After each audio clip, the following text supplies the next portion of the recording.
Level of anticipation here. Surely this is the hot ticket going around in this neck of the woods. It surely must be. This one of the great amphitheatres of the game. You are welcome to it, and indeed to one of the grandest fixtures. Looks a foul. Yep, referee's given it. It's not taken him long.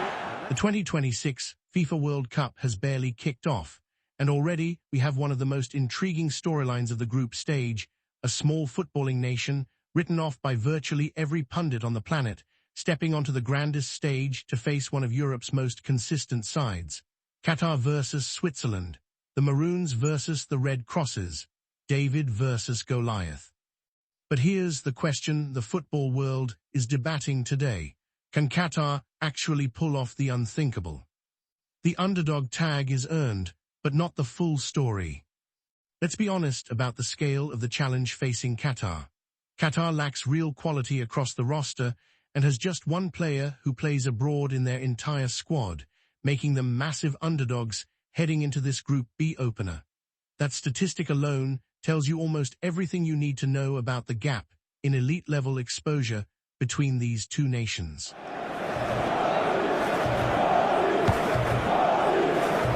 Knocks it away.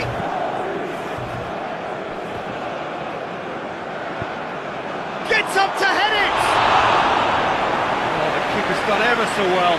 Oh, that's a sparkling save. Qatar are competing in the finals of a World Cup for just the second time, following their appearance as hosts in 2022, when they were knocked out in the group stage without registering a single win.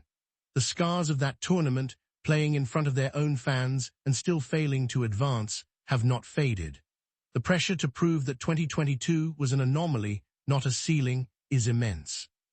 Meanwhile, Switzerland have reached the last 16 in their last 3 World Cups and arrive in Santa Clara, having lost just once in their last 14 matches across all competitions. On paper, this should not even be a contest, and yet football is not played on paper. Qatar's weapons, Afif, Ali, and the element of surprise. Dismiss Qatar at your peril, because they do have genuine weapons. Akram Afif is a 2-time AFC Player of the Year and the Golden Ball winner at the 2023 Asian Cup, where Qatar defended their continental title. He is not a domestic league journeyman. He is, by Asian football standards, a genuine superstar, and crucially, he has beaten Switzerland before. The only previous meeting between these two nations was a friendly in 2018, and it belongs to Qatar. Afif's late goal sealed a 1-0 victory that raised eyebrows across Europe and still stands as one of Qatari football's proudest results. That result means nothing in isolation, but it matters psychologically. These players know they can hurt Switzerland. Alongside Afif, all-time top scorer Olmos Ali netted 12 goals during Qatar's qualifying cycle, a player with a nose for goal who carries the weight of a nation every time he steps onto the pitch. The tactical blueprint, park the bus, hit on the counter. Qatar are not going to try to dominate Switzerland with possession football. That is a fight they cannot win. Instead, Lopetegui's side will deploy a compact 4-3-3 that collapses into a deep block, with young legs flanking the attack and Afif given license to roam.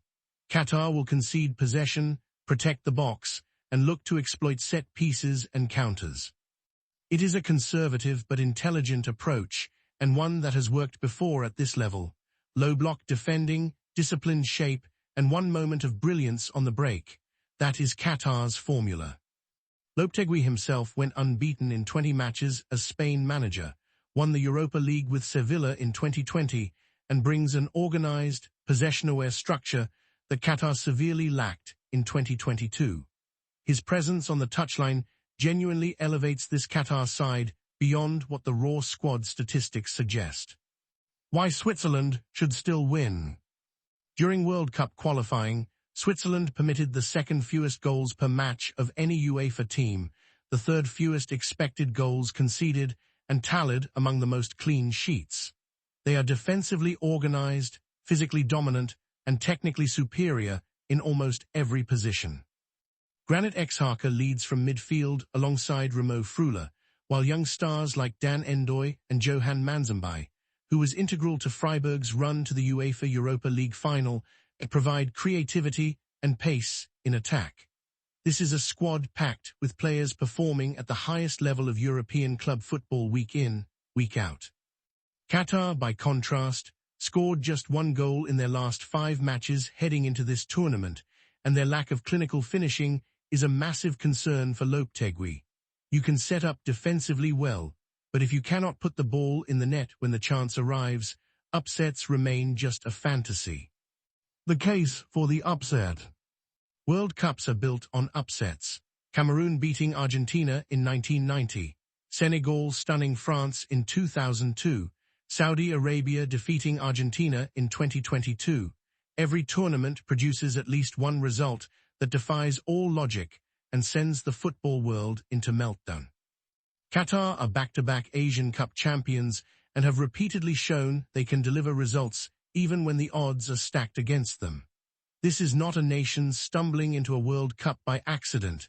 They earn their place through qualification, continental glory, and genuine competitive football. Switzerland have been unbeaten in competitive matches since late 2024, but they have not faced a team as tactically disciplined and motivated as a Qatar side desperate to erase the memory of 2022. Motivation is a variable no spreadsheet can fully measure. The verdict. Switzerland should win this match, probably without too much drama, but football does not always follow the script. If Qatar's deep block holds for 70 minutes, if Afif produces one moment of individual magic, if Lopetegui gets his setup exactly right, the upset is possible. Unlikely, but possible. And in a tournament with 104 matches and 48 nations, all dreaming of glory, possible is all you need. Can Qatar pull off one of the great World Cup shocks, or is Switzerland simply too good, too experienced, and too complete a team for the Maroons to handle? Drop your prediction in the comments.